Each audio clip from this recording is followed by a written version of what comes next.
नमस्कार दोस्तों, स्वागत है आपका बिहार समाचार में। तो चलिए बिहार की 10 प्रमुख बड़ी खबरों के बारे में जानते हैं। तो खबरों की ओर रुख करने से पहले आपसे अनुरोध है कि आप बिहार के किस जिले में रहते हैं ये हमें कमेंट बॉक्स में ज़रूर बताएं।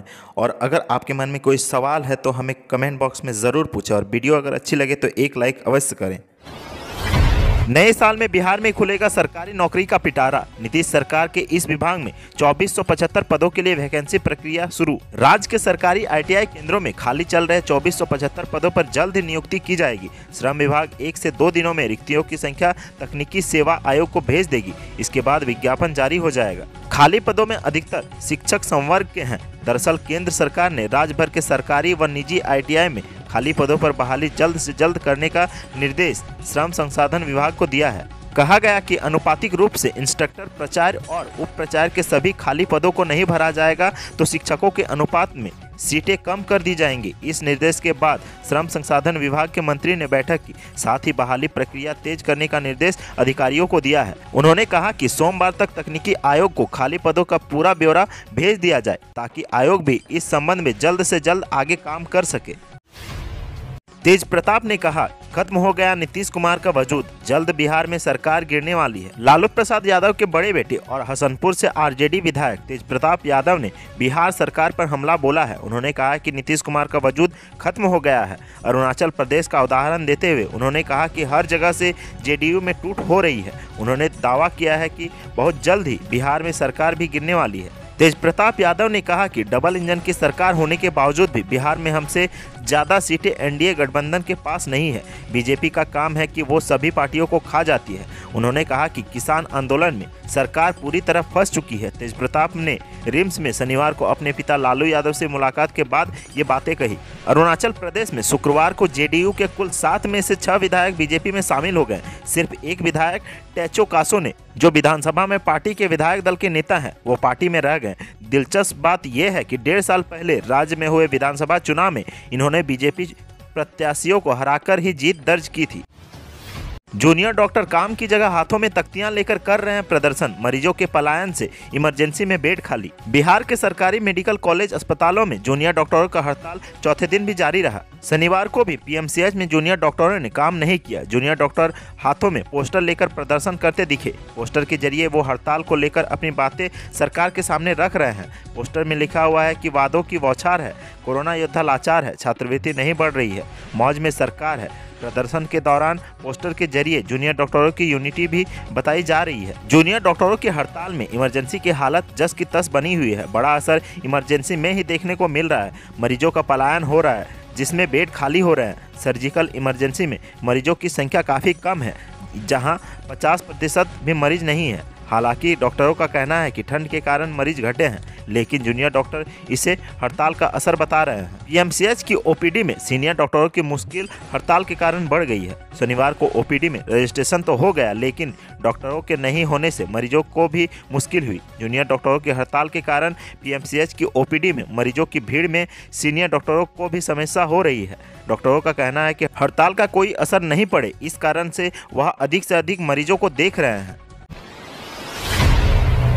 BPSC परीक्षार्थी सावधानी बरतें, हवा की धीमी गति बढ़ाएगी कोहरा, देर से निकलेगी धूप, सुबह शाम रहेगी ठिठुरन, बसों ट्रेनों का परिचालन होगा प्रभावित।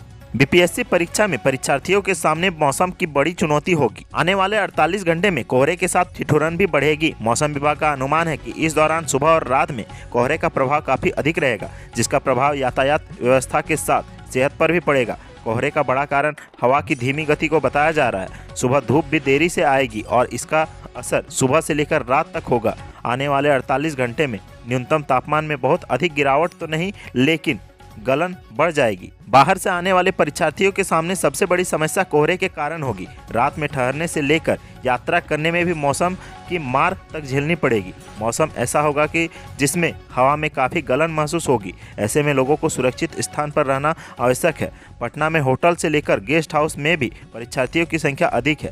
बाद में आने वाले परीक्षार्थियों को समस्या होगी। परीक्षा केंद्रों पर भी ठंड से बचाव के लिए लेकर कोई खास इंतजाम नहीं है। इस कारण से खुद से ही काफ़ी सावधान रहना होगा।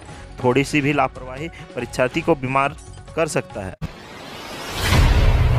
बिहार सरकार 25 लाख मजदूरों से लेगी फीडबैक। जो करना चाहेंगे बिहार में काम, उन्हें दिया जाएगा रोजगार। पटना लॉकडाउन में विभिन्न राज्यों से बिहार लौटे 25 लाख से अधिक प्रवासी मजदूरों से श्रम संसाधन विभाग खोज खबर लेगी। विभाग की वेबसाइट पर अभी तक 9 लाख से अधिक मजदूरों ने निबंधन कराया है, लेकिन लॉकडाउन खत्म होने के बाद वह अभी कहां हैं और क्या कर रहे हैं, इसका फीडबैक लिया जाएगा, ताकि बिहार में प्रवासी निबंधित मजदूरों को दूसरों विभागों में समन्वय स्थापित कर रोजगार व स्वरोजगार सुनिश्चित कराया जाए। आपदा विभाग से भी क्वारंटाइन सेंटर का डेटा मांगा था। विभाग के पास प्रवासी श्रमिकों का कोई आंकड़ा उपलब्ध नहीं था। प्रवासी मजदूरों की जब भी बात होती तो विभाग अनुमान के आधार पर ही कार्य योजना बनाया करता था।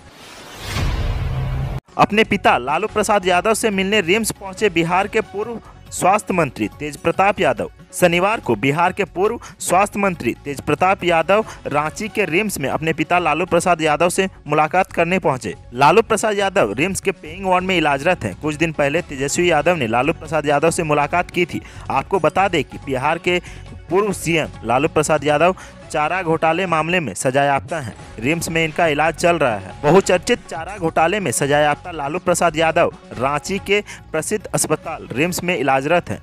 शनिवार को इनके बड़े बेटे तेज प्रताप यादव इनसे मुलाकात करने रिम्स पहुंचे। आपको बता दें कि इनसे पहले इनके छोटे भाई और लालू प्रसाद यादव के छोटे बेटे तेजस्वी यादव ने लालू प्रसाद से रिम्स में मुलाकात की थी। बिहार में राशन कार्ड बनवाने को लेकर काउंटर पर उमड़ रही भारी भीड़। जाने अप्लाई करने का कब तक है लास्ट डेट। नया राशन कार्ड बनवाने, उसमें नाम जोड़ने एवं सुधार करवाने को लेकर प्रखंड परिसर स्थित RT-PCR काउंटर पर लोगों की भारी भीड़ उमड़ रही है। बताया जाता है कि लगातार 3 दिनों से विभिन्न पंचायतों के महिला एवं पुरुषों की भीड़ उमड़ रही है, जिससे RT-PCR काउंटर पर काम करने वाले कर्मियों को परेशानी बढ़ गई है। लोगों के भीड़ एवं शोर हंगामे के बीच कर्मियों का कार्य निपटाने में भारी मुश्किलों का सामना करना पड़ रहा है, जबकि दिन भर कतार में खड़े होकर लोग काउंटर तक नहीं पहुंच पा रहे हैं। इससे पूर्व समय समाप्ति के उपरांत RT-PCR काउंटर बंद हो जा रहा है, जिसमें लोगों को बेरंग वापस लौटना पड़ता है। हालांकि कोरोना महामारी को लेकर सरकार के द्वारा गाइडलाइंस जारी किया गया है, परंतु भीड़ के आगे सरकारी गाइडलाइंस की धज्जियां उड़ रही है। लोग मोबाइल में जब तक दवाई नहीं तब तक कोई ढिलाई नहीं का स्लोगन हर एक फोन कॉल के दौरान सुन रहे हैं, परंतु सामाजिक दूरी का पालन करना तो दूर की बात है। लोग बिना मास्क लगाए कतारबद्ध होकर भीड़ का हिस्सा बनने से गुरेज नहीं कर रहे हैं, जिससे कोरोना के फैलाव का खतरा सर चढ़कर बोलने लगा है। इस संबंध में पूछे जाने पर प्रखंड विकास पदाधिकारी कर्पूरी ठाकुर ने बताया कि लोग जानकारी के अभाव में भीड़ लगा रहे हैं। राशन कार्ड में सुधार एवं नाम जोड़ने की प्रक्रिया निरंतर सालों भर चलेगी, इसीलिए लोगों को हतोत्साहित होने की जरूरत नहीं है। लोग अपने सुविधा के अनुसार आकर राशन कार्ड में सुधार अथवा नया नाम जुड़वाने का काम करें, ताकि कर्मियों को कार्य के निष्पादन में सहूलियत हो, साथ ही सरकारी गाइडलाइंस का भी पालन किया जा सके। नीतीश के गिरते कद से जेडीयू में हड़कंप। एलजेपी का दावा, अरुणाचल की कहानी बिहार में दोहराई जाएगी। नीतीश कुमार को अरुणाचल प्रदेश में झटका लगने के बाद अलग अलग राजनीतिक दलों की तरफ से प्रतिक्रियाएं सामने आ रही है। आरजेडी के बाद अब बीजेपी ने भी नीतीश कुमार को लगे इससे झटके पर तंज कसा है। बीजेपी नेता रामेश्वर चौरसिया ने कहा है कि अरुणाचल प्रदेश में अगर पार्टी के 6 विधायक पाला बदलकर बीजेपी के साथ चले गए तो इसके लिए खुद नीतीश कुमार जिम्मेदार हैं। रामेश्वर चौरसिया ने कहा है कि नीतीश कुमार की पार्टी जनता दल यूनाइटेड बिहार चुनाव में तीसरे नंबर की पार्टी बन गई। नीतीश कुमार का दिन छोटा होता जा रहा है, ऐसे में उनकी पार्टी के नेता सुरक्षित भविष्य की तलाश में जुट गए हैं। बीजेपी से विधायक रह चुके रामेश्वर चौरसिया ने विधानसभा चुनाव के ठीक पहले लोक जनशक्ति पार्टी का दामन थाम लिया था। उन्होंने विधानसभा चुनाव भी लोजपा के टिकट पर लड़ा है और अब उनके निशाने पर लगातार नीतीश कुमार है। चौरसिया ने कहा कि जो घटना अरुणाचल प्रदेश में हुई वही कहानी बिहार में दोहराई जाएगी। जेडीयू के राष्ट्रीय पदाधिकारियों की बैठक शुरू। अरुणाचल पर बाहर चुप्पी, अंदर बनेगी रणनीति। आज होने वाली राष्ट्रीय कार्यकारिणी की बैठक से पहले जनता दल यूनाइटेड की राष्ट्रीय पदाधिकारियों की महत्वपूर्ण बैठक हुई। पटना स्थित प्रदेश कार्यालय के कर्पूरी सभागार में राष्ट्रीय अध्यक्ष नीतीश कुमार पार्टी पदाधिकारियों के साथ बैठक किए। इस बैठक में पार्टी के तमाम बड़े नेता शामिल थे।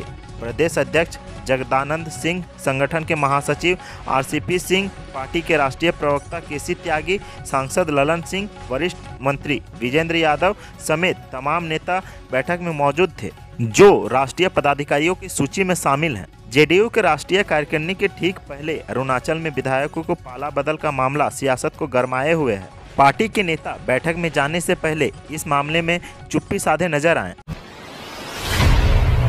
अब बात करते हैं कोरोना अपडेट की। तो बिहार में मिले कोरोना के 474 नए मरीज। राज्य में पॉजिटिव मरीजों का आंकड़ा पहुंचा 2,50,450। बिहार में कोरोना संक्रमण की रफ्तार अब धीमी हो गई है, लेकिन इसके बावजूद भी हर रोज हजारों की संख्या में पॉजिटिव मरीज मिल रहे हैं। स्वास्थ्य विभाग की ओर से ताज़ा अपडेट जारी की गई है। इस अपडेट के मुताबिक बिहार में 474 लोग कोरोना पॉजिटिव मिले हैं। इसके साथ ही राज्य में कोरोना संक्रमितों की संख्या बढ़कर 2,50,450 हो गई है।